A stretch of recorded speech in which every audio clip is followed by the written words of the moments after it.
হেও গাইস, আপনারা সবাই কেমন আছেন? আশা করি ভালো আছেন। আলহামদুলিল্লাহ আমি ভালো আছি। তো আজকে আমি একটা পেন হোল্ডার বানাবো এই কার্ডবোর্ডটির মাধ্যমে। তো আজকে প্রথমে আমি মেজারমেন্টটা দিয়ে নিচ্ছি কতটুকু কী পরিমাণ হবে। তো এখানে আমি মেজারমেন্টটা এখন শো করব। এখানে আমি 12 সেন্টিমিটার এবং 7 সেন্টিমিটারের একটা মেজারমেন্ট কেটেছি, কিন্তু আমার কাছে কোনো নাই আর কেচি নাই, এই কারণে অনেক সমস্যা হয়েছে অনেক। আর এখানে আমি এই যে এখন নাম্বারগুলো দিয়ে দিছি, আর এখানে আমি ভালো মতো স্কেল দিয়ে কেটে ফেলছি। তো এখানে আমি একটা কাটার নিয়ে নিলাম, এই কাটার দিয়ে আমি বেশিরভাগ কাজ করি। এখান দিয়ে আমি সবগুলো বর্ডার নিয়ে এখন কেটে নেব। তো গাইস, আমার চারটা, এখানে দুইটা আছে আর আমি দুইটা কাট করব। এখন চারটা বানানো লাগবে আমাকে। তো এখন কেটে নিয়েছি, এখন চারটাও কেটে নিলাম। এখন এগুলো দিয়েই আমার মেন যেই পেন বক্সটি বানাতে হবে সেটার কাজ শুরু করতে হবে। তো এখানে আমি একটা ছোট একটা চার কোণা যে কোনো মাপের নিয়ে এখানের উপরে আইকা গাম বসিয়ে দিচ্ছি।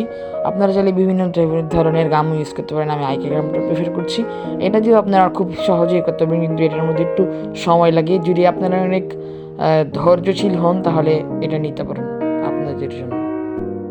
তো গাইস, এখানে আমার একটু বসছিল না, এই কারণে আমি অনেক কষ্ট করে এটা ধরে রাখছিলাম হাত দিয়ে, আমার কষ্ট হচ্ছিল। এই কারণে আপনাদেরকে বলছি যে যার ধৈর্য আছে সেই আর কি আইকা গামটা ব্যবহার করতে পারেন। তাও অনেকক্ষণ ধরার পরে এটা ঠিক হলো, আর আমি ভিডিওটা স্পিড বাড়িয়ে দিয়েছি যাতে ভিডিওটা দেখে আপনাদের বোরিং না লাগে। তো পরে আমার আরেকটা কার্ডবোর্ড নিয়ে আমি কেটে এটার মধ্যে রেখে দিলাম। তো গাইস, ফাইনালি বক্সটা কমপ্লিট হয়ে গেছে। এখন এটার মধ্যে আমার রং করা বাকি আছে এবং রংটাকে ভালো করে করতে হবে। এখন এটা শেষ। তো গাইস, এখানে আমার একটা জিসু আছে, আপনার যেই শর্টস ভিডিও আছে এখানে আপনারা জিসু দেখতে পারবেন। এখানে আমি দারাজ থেকে এগুলো অর্ডার করেছি অনেক কিছু জিনিস, ওগুলো চাইলে আপনারা শর্টস থেকে দেখে নিতে পারেন। তো এখানে এই জিসুটা খুবই ভালো মানের। এখান থেকে আমি একটি প্যালেট নাইফের সাহায্যে এই একটা প্লেটের মধ্যে আমি আর কি বাটির মধ্যে এই জিসুরটা ঢেলে নেব অল্প খুব কমে। আমি যে কী করছি আজকে, আমার মুখটার তোতলা বেশি হচ্ছে, এই কারণে খুবই আপনাদের কাছে ক্ষমা চাচ্ছি। তো গাইস, এখান থেকে আমি এখন প্লেটে ঢালছি আমার প্যালেট নাইফটার সাহায্যে। কঠিন হচ্ছে, কিন্তু তাও আমি চেষ্টা করে যাচ্ছি। পরে আমার মা এখানে যে আমি দেখেছি এর জন্য আমাকে অনেক বকাঝকা করেছে। আমিও না যে কি করি না করি বোঝা যায় না। তো এখান থেকে আমি আমার আমি বক্সটা বানিয়েছি সেই বক্সের উপরে আমি এখন এই আটা ঢেলে দিচ্ছি, জেসুরগুলো অ্যাপ্লাই করছি। জেসুর উপরে মেন আর কি কালারগুলো আসবে। ওকে, আমার এখন অ্যাক্রিলিক কালার কিনা হয়নি। আমি এই জেসুর উপরে পোস্টার কালারটা অ্যাপ্লাই করব। তো পোস্টার কালার দিয়েও অন্তত হয়ে যাবে আশা করি। এখানে ভালোভাবে আমি সিমেন্টের মতো আর কি দিয়ে নিচ্ছি এই জেসুটা অ্যাপ্লাই করে প্যালেট নাইফের মাধ্যমে।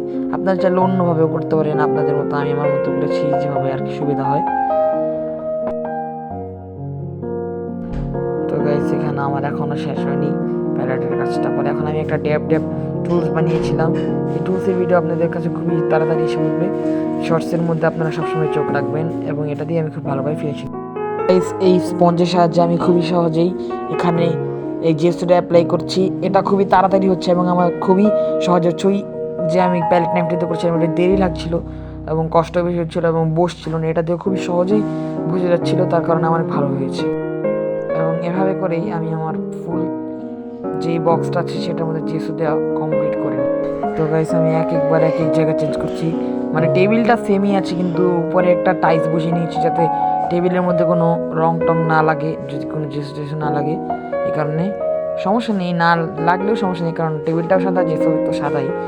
এখানে আমি শুকিয়ে নিয়েছি খুবই সহজে একটা টেকনিকের মাধ্যমে, যেটা হচ্ছে পুড়িয়ে আর কি ম্যাচের কাঠি দিয়ে বা গ্যাস লাইট দিয়ে আমি করেছিলাম, তাড়াতাড়ি শুকিয়ে গিয়েছে। আপনারা চাইলে এটাও অ্যাপ্লাই করে দেখতে পারেন। আর এখন আমি এখানে রং করে নিব। এই রং করাটা দেখালাম না আপনাদেরকে, আপনারা এটা স্কিপ করে নিতে পারেন। এখানে আমি ব্লু কালার আর ইয়েলো কালার রংটা করেছি, এবং এভাবেই আমি একটা তুলির সাহায্যে এই রঙগুলো করেছি। এটা আমি পোস্টার কালার ব্যবহার করেছি, যাতে খুবই ভালো হয়েছে আমার রং করাটা। তো আপনারা চাইলে ব্যবহার করতে পারেন। অ্যাক্রিলিক কালার থাকলে তো কোনো কথাই নেই। আমার অ্যাক্রিলিক কালার নাই দেখে আমার খুবই কষ্ট হয়েছে এটা করতে পারে। আমি এটাও সেম অ্যাপ্লাই করেছি। তো গাইস, আমি এই বক্সের ভিতরে আমার জিনিসগুলো সাজিয়ে নিচ্ছি, তো আপনারা দেখতে থাকুন।